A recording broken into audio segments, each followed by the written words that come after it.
2023 онд Монгол улс Британи Монголын нэгэн хаан тулсын хооронд дипломат харилцаа тогтоосны 60 жилийн Зохиолч битэй холбогдуулан элчин сайдын яам Британи монголчуудын холбоо студиогийн хамтран HV 7 хоног төтмийн Оюунлаг Оршихуй подкастыг та сонсож байна. Подкастын зорилго нь Британи улсад ажиллаж амьдарч буй үеийн монголчуудын төлөөлөл, Монголтой холбоотой төвлөрийн үйл ажиллагаа явуулдаг Британи иргэдийн төлөөлөлтэй ярилцаж тэдний мэддэг төрслөхөөс үзэгч сонсогчтойгоо хуваалцахад иршнэ. Today I'm here, Mr. Alan Sanders' home. Thank you for accepting my invitation to be our podcast guest. You're welcome. Because I've heard and I've kind of met several times with you in the past, but lately you said you're out of touch in Mongolia because of the circumstances and everything. But I just really want to reintroduce you, if you like. Thank you. Yes, I would welcome this opportunity. Because also it's 60th anniversary of the between two countries, and also our ambassador initiated this series of podcasts. How did you first involved with Mongolia and Mongolian study? Well, it's a strange story, really. That my interest in senior school was in foreign languages, and I found I didn't like French very much, but I was rather good at German, and so I proceeded with German, and then in this would have been in the 1960s, I decided that I should do something more challenging, so I opted to ask one of the teachers at our school, whose wife was Russian, whether he knew Russian and if he would be willing to teach me. And he said he would, and the school didn't object. Oh, okay. So I proceeded there. So by the time I was 18, I had ordinary level, as it was called, certificate from Cambridge, that I had learned some Russian. And then after I completed military service, because we had still a call-up in those days. And the 1950s, is it? Yes, yes. And in 1961, I joined the BBC. They were interested in people who'd learnt languages as well, and I found that this was a very interesting news gathering organisation, and there were a lot of interesting people and capable and skilled people, and I was very pleased to be part of that. And in the end, I stayed with the BBC for 30 years. So I must have enjoyed myself, I think, in that time. And in the 1980s, there was an interest in reorganizing the School of Oriental and African Studies. They had stopped the teaching of Mongolian after the retirement of Professor Borden, who was a very close friend of mine, and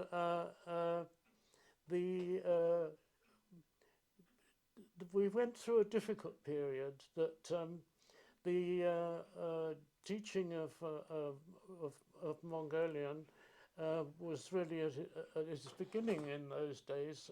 We had a series of visiting Mongolians, who, including Bat-Irээdүйтэй, who you know, I'm sure, who is now he's now in the academy. Yes. Yeah. Well, he was a very good friend, and he and I worked on producing a grammar book of Mongolian, which didn't exist at that time. So that was fun, and I got to know quite a lot of things about Mongolians and about life in Mongolia through Bat, and I'm still in touch with him occasionally. Yeah, he's also a good friend of mine. So. Yes, you see, it's a small world. Yes. But also you said the way you study languages is the reading the daily newspaper. Yes. So that's very, it struck me very interesting. You see, the problem really was that there was a gap in the teaching of Mongolian at SAIS, which nobody sought to fill. And it meant that when the Foreign Office, the British Foreign Office, wanted to send people to work at the embassy in Mongolia, in Ulaanbaatar, that they didn't have any basic handbook that they could show them, and we had no means of doing anything about that until it was decided that we would take a teach yourself style book, which was published actually in Czech, from the university in Prague, and for the English people. No, they were Czechs and Mongolian. I see, Czech Mongolian. Okay. Yeah, so the book was authentic. It was a very good one too, and we used that quite a long time. But we had to go about creating an English translation because the questions and answers were, of course, all in Czech. So that was quite a difficult business. But eventually, Bat and I got on very well, and we did this work together. And then he returned to Mongolia. His connection with SAIS came to an end. He had been there for 2 or 3 years, I think. I met his family there in Mongolia, and the teaching of Mongolian gradually turned into the teaching of Mongolian modern history, which was easier to manage because we didn't need so many people with Mongolian language capabilities. So this is how we proceeded, and it all worked out quite well. I had a contract for 5 years with SAIS, and I think that I was there probably working for SAIS for 8 years altogether, and we published this Teach Yourself Mongolian book, of which I have a copy here somewhere. You have lots of Mongolian-related books. See if we can find, yes, I can see it actually as well. If I stop here for a moment, I will get it off the shelf. Yeah. Published in, what year would that have been? It would have been first published 1999. Yeah. So this is not actually the first edition. So, and Bat and I, Bat-Irээdүйтэй and I put this together. And it tells the story of a visit to Mongolia of an English couple. Oh, yeah. This is it is still in print, but it is a different edition now. It's been improved, I think, quite a lot. So also, you used to give a lecture to British diplomats who assigned to go to Mongolia. This was really language training. Language training. So Bat's role was very important in that as well. So he was also worked in the SAIS library, which has a huge collection of pre-revolutionary Mongolian script books, which fascinated me. Although I find I've taken a new interest in this now, but it's very difficult to understand. First of all, the principle. Once the principle is clear, then you can understand where you're going. But I am having some difficulty at the moment. So I think now Inke is teaching does language. I think that's also so. Yes, Inke is very good, and I have very little contact with Mongolian speakers now. So you are good on this. Yeah. So I thought you were in Leeds because Judith Nordberg, your friend, Doctor. Yes. She mentioned about you. So I thought, oh, maybe that's why my first email is about. When I go to Leeds, when you see, then you said you live in Reading, which is close by to me. Yeah, an hour drive. But it was more convenient. Yeah, more convenient than traveling to Leeds. Yeah, so yeah. So this was a book which involved several people to the styling, the creation of it, to the physical printing of it, and so on. All these questions. So I'm quite pleased with the outcome of that one. Yes. I just also, because of your way of learning or connecting with the language in the country, reading daily newspapers, because you maybe don't remember, but every time I met you several times, when I engage the conversation, you always talk about the current situation in Mongolia. So at that time I was thinking, how did you know anything about it? How did you know about that? Yeah, but just we had a conversation, you talked about the flood in Ulaanbaatar and a tourist season this summer and that kind of quite current thing. You know, Mongolian government is trying to bring lots of tourists in.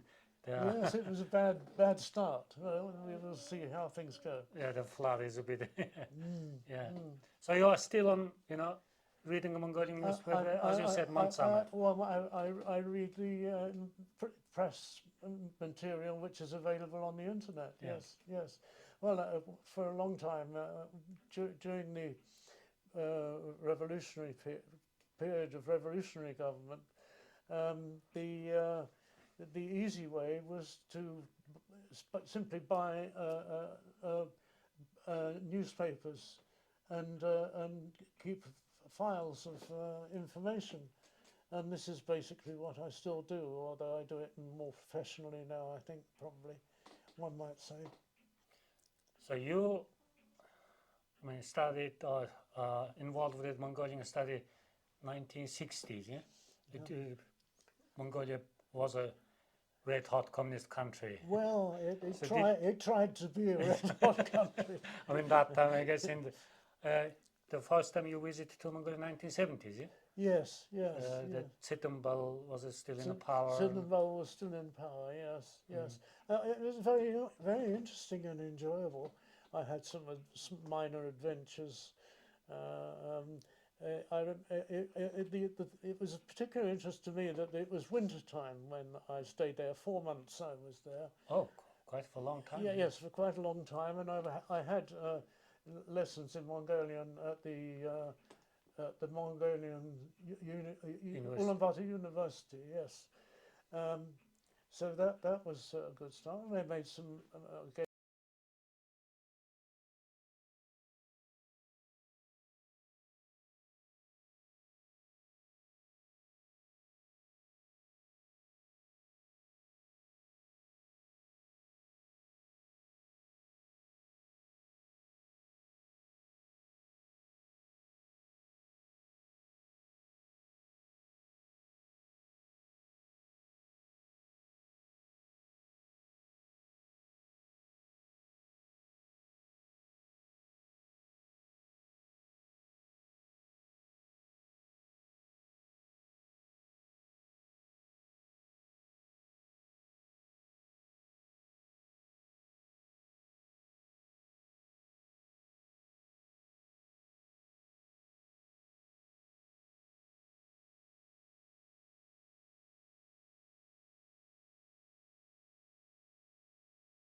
One interesting thing you mentioned earlier, the Anglo-Mongolian Association set up in 1963.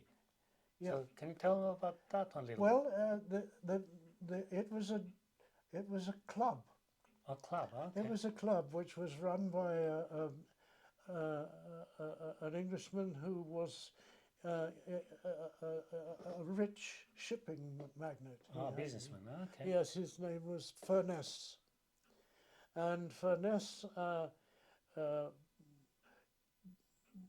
was persuaded by a group of people who were interested in Mongolia, not in Furness, but in Mongolia.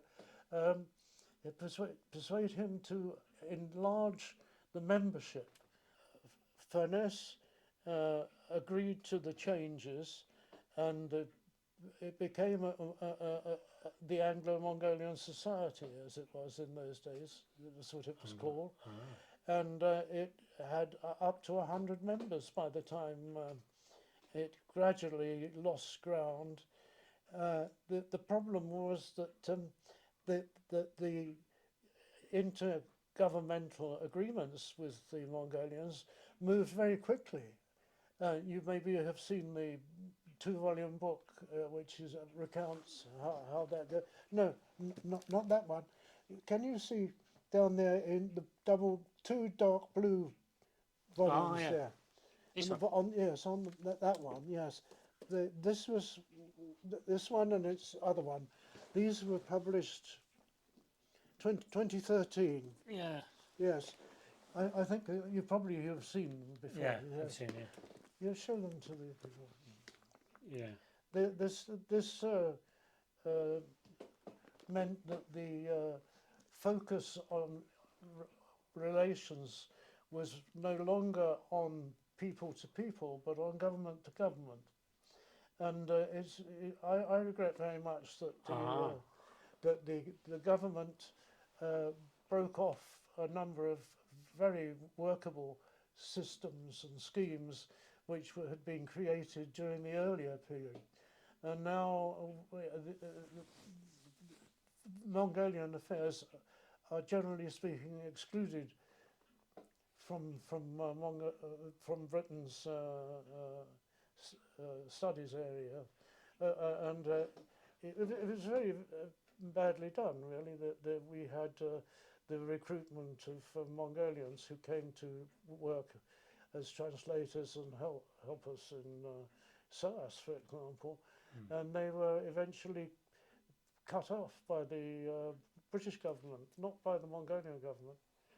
And it was a great shame that happened. And also you mentioned that association tried to bring some Mongolian actors in plays to the... Well, that was so now not a success. this year, yes. the Mongol Han, the big theatrical show is coming too, after 60 years. Yes, well, near 60 years, yes. Well, sometimes these things happen very slowly, and sometimes they happen very suddenly and unexpectedly, but that's very unusual. So thank you for the books. You just published these 2 volumes of books. So talk about... Well, it began in 1990 or something like that when I wrote this was for an American publisher, and let me think for a moment. The publishers were very badly organised in those days, and the schedules all were shot. They didn't work out. And then gradually, over a period of 20 years, I rewrote longer and more detailed versions. So this is the 4th volume in 2 parts, and it was published in 2017. And I don't think I shall do it again. Historical Dictionary of Mongolia. Yes. 2 volumes. Yes, okay. Yeah, thank you very much. So thank you very much for accepting. And as I said, I think you obviously you have a lot to talk, because you mentioned several old Mongolian study people, Latimer, Onungung, and I mean, yes. So you're a good friend of yours, and so yes, and some of the elderly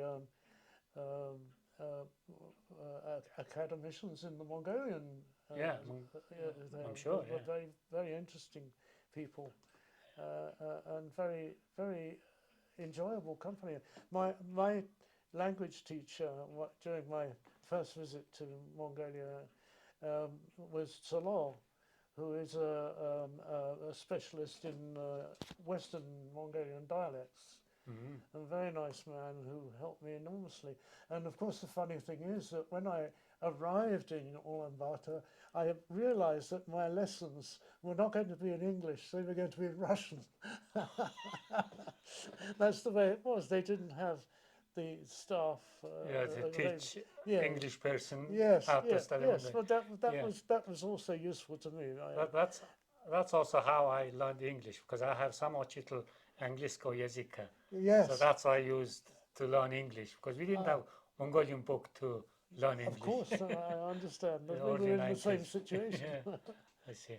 Okay, thank you very much, Mr. Alan Sanders. And as I said, if I think I haven't said something, first of all, if I've said too much, that you will deal with that. If I've said too little, you should ask me, and I might volunteer some more information as well. But I have very much enjoyed my life as a Mongolist, and I have met now even another Mongol guy. Yes, who has been actually very important in my life, although I hadn't been aware of it at the time. So thank you very much. Wish you all the healthy, lengthy life, and do more things. Well, I don't know what I will do. Keep in touch. And I'm running out of space. Look at my bookshelf. I have 2 bedrooms upstairs full of books as well. So that's, deciding what to do with them is also quite an important task I have to think about. Okay, thank you, my audience of the podcast, and see you next time.